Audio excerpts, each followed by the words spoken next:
दिवाली से पहले मोदी जी ने एक बड़ा अनाउंसमेंट कर दिया है कि जीएसटी के रेट्स अब कम होने वाले हैं। रोज की चीजें जो आप और हम डेली यूज में खरीदते हैं उनका टैक्स लोड हल्का हो जाएगा। और आज की वीडियो में मैं आपको डिटेल में बताने वाली हूँ जीएसटी क्या है, अभी कौन कौन से स्लैब्स चल रहे हैं, दिवाली के बाद कौन से आइटम सस्ते होने वाले हैं और इससे आम आदमी को क्या फायदा होगा। चलिए वीडियो को स्टार्ट करते हैं बिना टाइम वेस्ट किए। सबसे पहले हम सिंपल शब्दों में समझेंगे जीएसटी क्या होता है। जीएसटी का मतलब गुड्स एंड सर्विस टैक्स। ये 2017 में स्टार्ट हुआ था और इसका एम था वन नेशन वन टैक्स, मतलब एक सिंगल टैक्स सिस्टम बनाने के लिए, क्योंकि पहले बहुत सारे टैक्सेस थे, VAT tax, excise duty, service tax, सब अलग अलग थे और सबको मिला के एक इनडायरेक्ट टैक्स जीएसटी बना दिया, जो कि हम शॉपिंग करते टाइम देते हैं।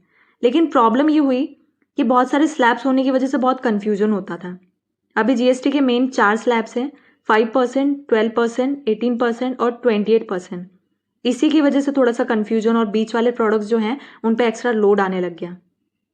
क्या प्रॉब्लम थी, क्यों इसे चेंज करना ज़रूरी था, ये देखते हैं। देखो, सबसे बड़ी दिक्कत थी 12% वाली कैटेगरी। इसमें ना तो लग्जरी आइटम थे, ना तो बिल्कुल बेसिक। इसमें मोस्टली मिडिल क्लास की चीज़ें थी जिसमें आम आदमी को ज़्यादा पैसे देके खरीदना पड़ रहा था। और 28% वाला स्लैब तो और भी महंगा बना रहा था लग्जरी प्रोडक्ट्स को। और रिजल्ट क्या था कि इसकी वजह से डिमांड गिरती जा रही थी और मार्केट जो है वो स्लो होता जा रहा था।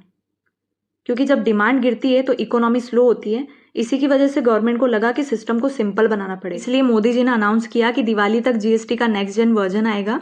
इसमें होगा एकदम सिंपल सिस्टम। 5% स्लैब जो कि रोज की चीजें हैं, 99% आइटम जो कि 12% पे थे उन्हें शिफ्ट कर दिया जाएगा 5% स्लैब में। मतलब कपड़े, जूते, कॉस्मेटिक, इलेक्ट्रॉनिक्स, किचन के आइटम, सब पे टैक्स कम हो जाएगा। आपको अब 5% देना पड़ेगा, ठीक है, जो कि पहले आप 12% देते थे। 18% का स्लैब जो है नॉर्मल आइटम प्लस वो चीज़ें जो कि अभी 28% पे थी, मतलब टीवी, फ्रिज, एसी, इन सब पे 18% टैक्स लगेगा, जो कि पहले 28% था। और एक स्पेशल 40% वाला स्लैब होगा जो कि लग्जरी, अल्कोहल, टबैको, सिगरेट्स, जो कि आम आदमी की ज़रूरतें नहीं है, ठीक है, वो 40% पे ही रहेगा। मतलब एक तरह से दिवाली पे सस्ता शॉपिंग फेस्टिवल बन जाएगा, क्योंकि मार्केट में डिमांड बढ़ेगी तो लोग ज़्यादा खरीदेंगे। अब आपके मन में एक सवाल आ रहा होगा कि सरकार ये सब क्यों कर रही है। देखो, सीधी बात है, अगर आम आदमी को सस्ती चीज़ें मिलेंगी तो कंजप्शन बढ़ेगा, कंजप्शन बढ़ेगा तो फैक्ट्रीज चलेगी, जॉब्स क्रिएट होगी और जीडीपी ग्रो करेगा।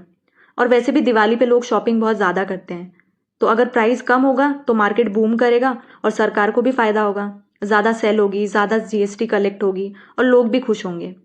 तो गवर्नमेंट के लिए ये एक विन विन स्ट्रैटेजी है, मतलब लोग भी खुश और सरकार भी खुश है। अब आई होप अब आपको क्लियर हो गया होगा कि दिवाली के बाद जीएसटी सिस्टम सिंपल हो जाएगा और कोई कंफ्यूजन नहीं होगा। 12% स्लैब हट जाएगा और रोज़ की चीज़ें आपको 5% पे मिलेंगी। 28% वाले स्लैब के आइटम अब 18% पे मिलेंगे और लग्जरी प्रोडक्ट्स जो हैं वो 40% पे ही रहेंगे। आपके लिए इसका सीधा मतलब है कि कपड़े, जूते, इलेक्ट्रॉनिक्स, डेली चीज़ें अब सस्ती पड़ेंगी आपको। तो अब आप बताओ, सबसे पहले कौन सी चीज़ लेने जाओगे जब जीएसटी कम होगा? कमेंट में लिख के ज़रूर बताना। और वीडियो पसंद आई हो तो सब्सक्राइब करना मत भूलना, क्योंकि मैं आपको ऐसे ही फाइनेंशियल अपडेट्स देती रहूँगी इस चैनल पे।